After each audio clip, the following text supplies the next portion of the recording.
Thank you so much for watching this video. I am joined today by the man, the myth, the legend himself, who is responsible for my entire education in worker freedom rights because I was starting to work in politics when his case went to the Supreme Court. This is my friend Mark Janus from the state of Illinois. He works for the Liberty Justice Center now, which successfully defended his case in front of the U.S. Supreme Court several years ago to help preserve worker rights. And thank you so much for joining me today, Mark. Oh, more than happy to do it, Taylor. It's good that you asked me to help out, and more than happy to answer any questions you might have. Thank you. So I kind of gave a little taste of your story, but you know your story. You're the subject matter expert on your story. So tell us a little bit about yourself and how you came to be the man whose name is associated with advocating for worker rights. Yeah. Well, it all started, Springfield, Illinois, where I live, is the state capital. And so you can imagine that, there's a lot of, state workers and a lot of government here. And when I joined the state in 2007, and got my first paycheck, it was very interesting that on the line item deductions, like along with your tax and Social Security and other things, there was this item called union dues, which surprised me very much because during the normal intake process, I never signed a pledge card. I never joined the union. In fact, nothing was ever said to me that my position was covered by a union contract. And so I asked around and found out that many years prior, the unions, public sector unions, had gone to the legislature and asked them and was granted exclusive bargaining rights for a number of positions, of which mine was one of them.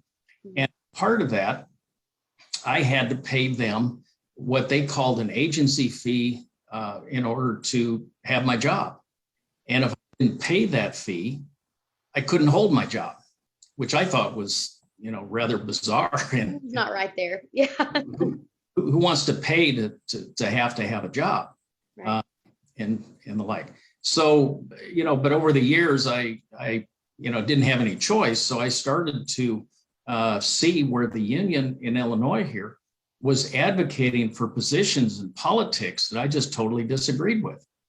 And I knew that my money was going to support that political positions and other policy decisions that I just plain, totally disagreed with. So I started to investigate how, we could possibly change this. And so I came across the Liberty Justice Center, and they're based out of Chicago, and they are what's known as a public interest law firm. And what they do is they fight for constitutional rights, and they're strictly, pro bono, which means they're willing to fight for me. And quite frankly, they did an excellent job because we went up at the Supreme Court. And what we were fighting for is the very fact that because the union was speaking on my behalf, because they considered me, even though as a non-member, I was considered under this collective bargaining, that they were speaking on my behalf. And I didn't like that.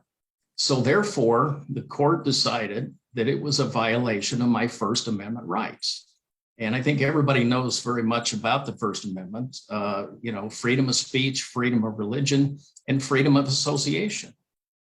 And so the problem that I ran into is that I was not allowed the freedom of association. I was forced into this. And therefore, personally, I thought that was terribly wrong. And of course, the court backed me. And as you can say, somewhat the rest is history, if you will. The rest is history. And this is one of those cases that everybody's going to be reading about for years and years to come. So your experience was in a public sector workers union, forced dues, non-right to work state. But since then, you have just become a nationwide advocate for worker rights and right to work. And specifically in Tennessee, we've been a right to work state since 1947. And, all right to work really means is you have a choice whether you can join a union or not. And we're trying to preserve that in the state constitution this year. It'll be on the ballot, I guess, in 2022. And so for you, even though your experience was slightly different from how it is in Tennessee, you just have a really unique perspective on why right to work is important. So So make the case. If you had to make the case to Tennesseans to preserve worker freedom through right to work in the Constitution, based on your perspective, how would you go about doing that? Well, I think you just have to give the individual the choice and the voice to make their own decision. I personally think it's totally wrong for someone to come up to me and say, in order for you to hold this job, you have to join a particular organization. And I just find that wrong. I mean, we volunteer to, go into a particular store. If you've got a Sam's Club or a Costco, you volunteer to go in and, pay their membership dues, whether it be a YMCA or any other organization. You volunteer and you have the choice to do that. Unfortunately, in non-right to work states, you are forced to join an organization, whether you want to or not, just to hold that position and that job. And I think that's totally wrong.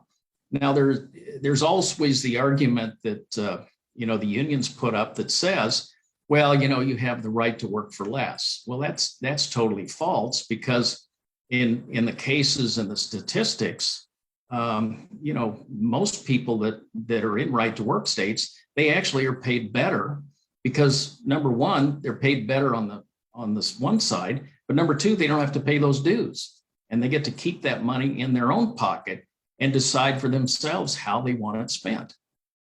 Look, I've never been anti-union, and I've never said anything about being against the union. All I'm advocating is to give that individual the choice and the voice to make their own decision. And that's all it is. It's a bottom line. We're not here to put unions out of business. We're not here, to say that they ought to be shut down or restricted in any way. We're just saying give the individual the choice. That's all it boils down to. If I had met you 10 years ago, would you have ever guessed that you would be the voice for worker freedom in the United States? No, absolutely not. Not even close to knowing how this happened, and he was not even on the horizon. But quite frankly, I'm very glad I did, because I think, you have to have that, someone stand up and fight for the little guy, if you will, and the individual freedoms. Now, let's go back to the Constitution. The Constitution itself is a contract with the people, of this nation. And if we don't defend it, and if we don't advocate for it, we're going to lose those freedoms. And that's the bottom line. You've got to fight for what you believe in, which is what I did. I just love to hear it. I love your story. I think it's so great. One last question for you, and you might expand on this even more than I could even address. But during the last presidential election, there was a lot of talk from the federal level, and there's always been talk from the federal level about banning right to work nationwide, which is one of the main reasons why here in Tennessee we want to protect right to work in the state constitution so we can protect our workers. What kind of detrimental effect do you think that banning right to work nationwide would have on workers? Well, I think the bottom line is it's going to take away an individual worker's freedom, to do what they like to do, to pursue a career that they like to, and enjoy. And I think it's going to put an awful lot of extra cost, into individuals. And I think it's also going to cause, some roadblocks when it comes to these individual contracts, that unions negotiate for. And I mean, I've heard from people all over the country that have said that they would like to do something, but their contract prevents them from doing it. In my own particular case, personally, I was finishing up work one day. I had maybe another 5 or 10 minutes worth of work. And this particular case that I was working on would be completed. And so I thought, well, I'll just stay after and get it done and, finish it up.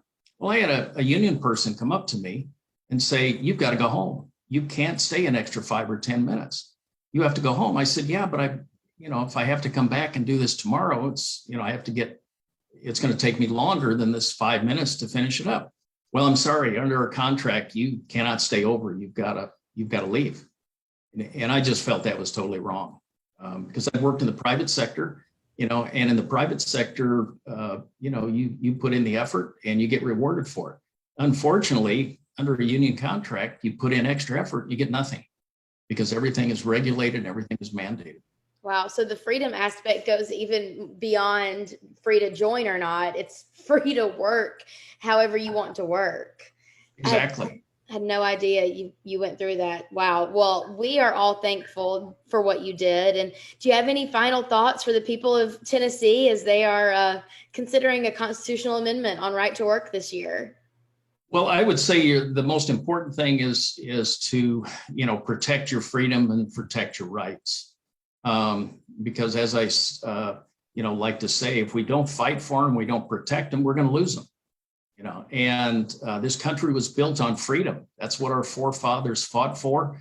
Put their heads out there to be potentially chopped off, if you will, if things didn't go appropriately. We've got to have individuals that step up, and whether it's collectively or individually, we've got to support our rights, and we have to work for them and protect them. That's what you did, and we are so thankful for that. Mark, thank you so much for joining me today. And Tennesseans, you'll probably be hearing a lot more from this guy because he's got a lifetime of wisdom. Thank you so much. Yeah, appreciate it. Thank you so much, Taylor, and good luck. Thank you. Bye now.